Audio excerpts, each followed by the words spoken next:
I started thinking that if we barely have enough money now, how will things look within 10 years?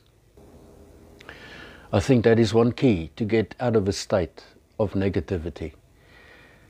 And that is to focus on the long term and to make plans for that now. I have laid the foundations for that by starting 3 different YouTube channels.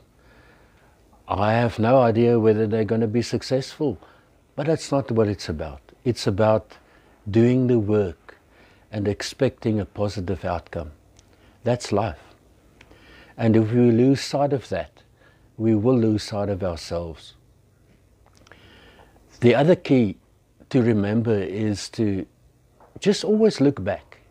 Think to yourself, what kind of situation was I in my life that is similar to the one that I'm going through now?